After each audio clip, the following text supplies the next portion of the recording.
अस्सलाम वालेकुम फ्रेंड्स, आप देख रहे हैं truth for you Urdu TV. दोस्तों, माइकल जैक्सन के नाम से तो हम सभी वाकिफ़ हैं। इस वीडियो में मैं माइकल जैक्सन की पुरअसरार मौत के बारे में बात करूंगा। मेरी कोशिश होगी कि मनगढ़ंत कहानियों के बजाय मैं असल हकाइक के बारे में बात करूं, ताकि आपको सारी कहानी समझने में आसानी हो। दुनिया के मशहूर तरीन डांसर माइकल जैक्सन की मौत 25 जून 2009 को हुई थी।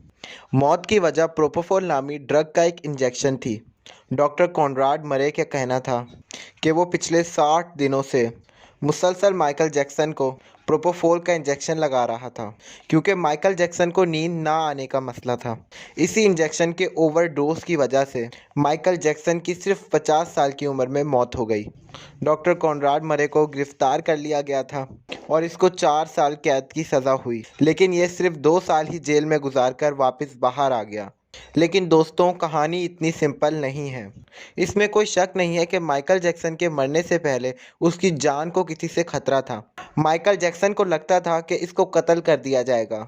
27 जून 2013 को माइकल जैक्सन के बड़े बेटे प्रिंस जैक्सन ने एक इंटरव्यू में बताया कि माइकल जैक्सन अक्सर फ़ोन पर किसी से बात करता था और फिर रोने लग जाता था और फिर अपने बेटे को कहता कि दे किल मी, यानी वो लोग मुझे मार देंगे। माइकल जैक्सन किस से फ़ोन पर बात करता था, ये मैं वीडियो में आगे चलकर आपको बताऊंगा। यही नहीं, बल्कि माइकल जैक्सन की 19 साला बेटी पेरिस जैक्सन ने 2017 में ये दावा कर दिया था कि माइकल जैक्सन को बाकायदा कत्ल किया गया है और इस बात का इसकी पूरी फैमिली को पता है।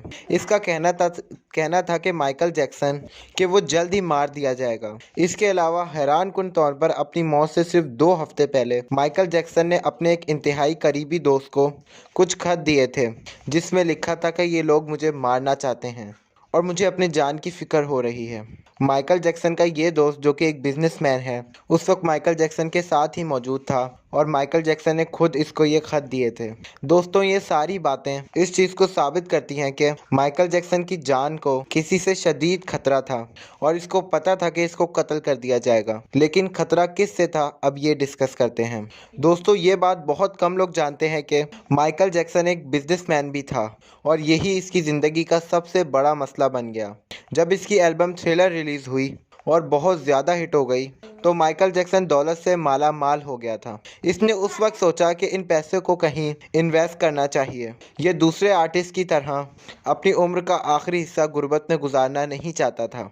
माइकल जैक्सन ने ये सारे पैसे एक पब्लिशिंग टीवी को ख़रीदने में लगा दिए। इस कंपनी के पास कई मशहूर सिंगर्स के गानों के हकूक़ मौजूद थे। ये 4000 गानों का एक म्यूज़िक कैटलॉग था जो इंतहाई मशहूर था और माइकल जैक्सन इन 4000 गानों का मालिक बन चुका था। किसी को भी अगर इन मशहूर गानों को कहीं भी इस्तेमाल करना था तो उसका फ़ायदा माइकल जैक्सन को होना था।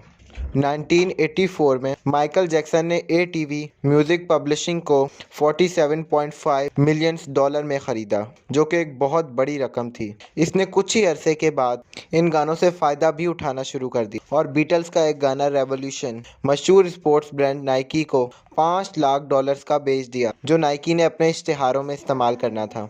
माइकल जैक्सन म्यूज़िक इंडस्ट्री की एक ताकतवर शख्सियत बन चुका था, लेकिन इसके बाद माइकल जैक्सन ने कुछ ऐसा करना शुरू कर दिया जो म्यूज़िक इंडस्ट्री को कंट्रोल करने वाले ताकतवर लोगों को पसंद ना आया। माइकल जैक्सन ने कुछ सिंगर्स को के गानों के हकूक़ वापस करना शुरू कर दिए। इनमें ज़्यादातर ब्लैक सिंगर्स शामिल थे, चूँकि माइकल जैक्सन को लगता था कि उस वक्त ब्लैक सिंगर्स को म्यूज़िक इंडस्ट्री में ऊपर आने नहीं दिया जाए। इसके अलावा भी माइकल जैक्सन ने अपने ख़रीदे हुए म्यूज़िक कैटलॉग से कई ऐसे अच्छे काम करना शुरू कर दिए जो वेस्टर्न म्यूज़िक इंडस्ट्री को कंट्रोल करने वाली ताकत को पसंद नहीं आए। ये वो ताकत है जो तमाम आर्टिस्ट को अपने कंट्रोल में रखती है और इस ताकत को माइकल जैक्सन अपने कंट्रोल से अब निकलता हुआ दिखाई दे रहा था। दोस्तों, मैं किसी कॉन्स्पिरेसी थ्योरी पे बात नहीं कर रहा, लेकिन अगर आप माइकल जैक्सन के मशहूर तरीन एल्बम डेंजरस के कवर को देखें तो आपको राइट साइड पर एक आँख बनी हुई नज़र आएगी, जो कि दरअसल इल्यूमिनाटी का साइन है। ये आँख इस कवर पे क्या कर रही है, ये मैं आप पर छोड़ता हूँ। बड़ा आगे बढ़ते हैं। माइकल जैक्सन के लिए सब कुछ अच्छा चल रहा था, लेकिन फिर 1995 में सोनी म्यूजिक नामी कंपनी ने माइकल जैक्सन से राब्ता किया और सोनी म्यूजिक को माइकल जैक्सन के एटीवी म्यूजिक के साथ मिलाने की ऑफर की। इसके बदले में सोनी म्यूजिक माइकल जैक्सन को $95 मिलियन देने को तैयार थी। माइकल जैक्सन ने ये ऑफर कबूल कर ली और अब इसके खरीदे गए गानों पर आधा हिस्सा सोनी म्यूजिक का था और सोनी म्यूजिक के खरीदे हुए गानों पर माइकल जैक्सन का भी हक था। इसके साथ माइकल जैक्सन के गानों को प्रमोट करने का जिम्मा भी सोनी म्यूजिक ने ले लिया। दोस्तों, लेकिन कुछ ही अरसे के बाद माइकल जैक्सन और सोनी म्यूजिक के दरमियान एक जंग शुरू हो गई। माइकल जैक्सन को लगता था कि सोनी म्यूजिक इसको ठीक से प्रमोट नहीं कर रही और इससे झूठ बोल रही है कि इसके एल्बम्स बिक रही रहे, क्योंकि सोनी म्यूजिक माइकल जैक्सन को फाइनेंशियली कमज़ोर करना चाहती थी ताकि वो कंपनी का 50% हिस्सा भी सोनी म्यूजिक को बेच दे। और यहीं से माइकल जैक्सन की ज़िंदगी की तबाही शुरू हो गई। इसी दौरान माइकल जैक्सन पर बच्चों को ज्यादती का निशाना बनाने का केस भी बन गया, जिसमें माइकल जैक्सन को $20 मिलियन अदालत में अदा कर सेटलमेंट करना पड़ी। माइकल जैक्सन की पब्लिक इमेज खराब हो गई। कोई कंपनी माइकल जैक्सन के साथ अपना नाम जोड़ना नहीं चाहती थी। माइकल जैक्सन फाइनेंशियली भी काफ़ी कमज़ोर पड़ गया था।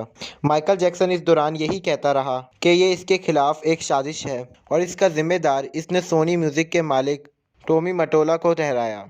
यहाँ तक कि इसने कई रैलीज भी सोनी म्यूज़िक के खिलाफ निकाली और इसके मालिक टॉमी मटोला को शैतान करार दे दिया। दोस्तों, असल फसाद की जड़ वो म्यूज़िक कैटलॉग था जिसमें अब लाखों कीमती गानों के हकूक शामिल थे, जो आधा माइकल जैक्सन के पास था और आधा सोनी म्यूज़िक के पास। सोनी म्यूज़िक माइकल जैक्सन से वो आधा म्यूज़िक कैटलॉग भी खरीदना चाहती थी, जिससे माइकल जैक्सन काफ़ी आर्टिस्ट की मदद कर रहा था और उसी वजह से म्यूज़िक इंडस्ट्री की कई ताकतें माइकल जैक्सन से नाखुश थीं। इसी दौरान माइकल जैक्सन ने अपना एक गाना they don't really care about us एक गाना भी रिकॉर्ड कराया। ये गाना माइकल जैक्सन ने दरअसल म्यूज़िक इंडस्ट्री पर हुक्म चलाने वाली उसी ताकत के बारे में बनाया था। माइकल जैक्सन इस दौरान शदीद कर्जे में भी डूबता जा रहा था। हालांकि ये अभी भी सोनी म्यूज़िक का आधा मालिक था, लेकिन माइकल जैक्सन अपनी मलकियत बेचने के लिए तैयार नहीं था। इसी दौरान माइकल जैक्सन को AEG नामी एक एंटरटेनमेंट कंपनी की तरफ से वर्ल्ड टूर कराने की ऑफ़र की गई। इस वर्ल्ड टूर में 10 शोज़ शामिल थे और इन शोज़ से अच्छी खासी आमदनी होनी थी, जो माइकल जैक्सन को फाइनेंशियली मजबूत कर देती।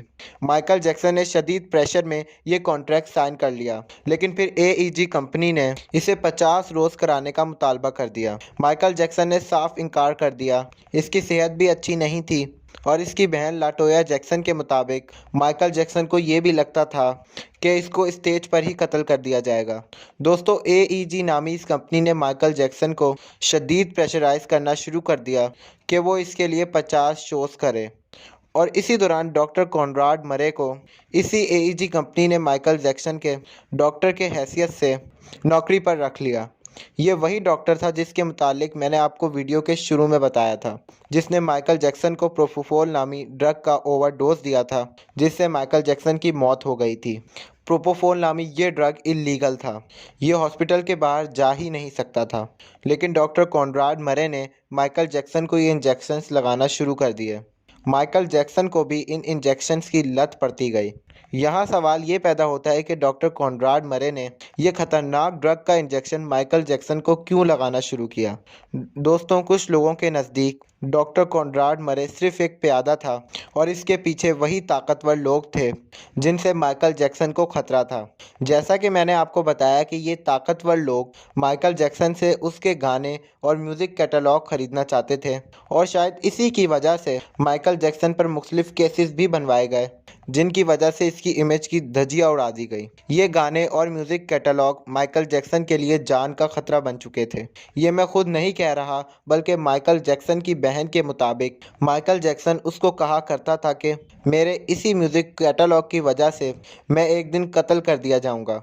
इसके मुताबिक माइकल जैक्सन की मौत के फ़ौरन बाद मुख्तलिफ ताकतवर लोग इसी कैटलॉग को ख़रीदने के बारे में बात करना शुरू हो गए। इन ताकतवर लोगों के लिए एक मरा हुआ माइकल जैक्सन एक जिंदा माइकल जैक्सन से कहीं ज़्यादा कीमती था, क्योंकि माइकल जैक्सन अपने खरीदे हुए कीमती गानों को बेचना नहीं चाहता था।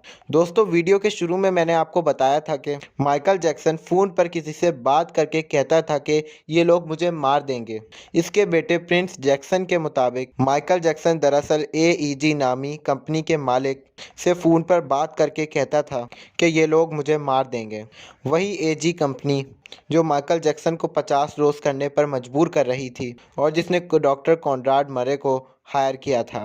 माइकल जैक्सन का कीमती म्यूज़िक कैटलॉग उसके मरने के बाद इसकी स्टेट को चला गया, जिसमें इसकी मां और इसके बच्चों का हिस्सा था। हैरत अंगेज तौर पर माइकल जैक्सन जिस सोनी म्यूज़िक कंपनी से शदीद नफरत करता था, माइकल जैक्सन के मरने के सिर्फ 9 महीने के बाद इसका म्यूज़िक कैटलॉग सोनी म्यूज़िक को ही बेच दिया गया और इसके साथ साथ माइकल जैक्सन के वो गाने जो रिलीज़ भी नहीं हुए थे, उनके हकूक भी सोनी म्यूज़िक कंपनी को बेच दिए गए।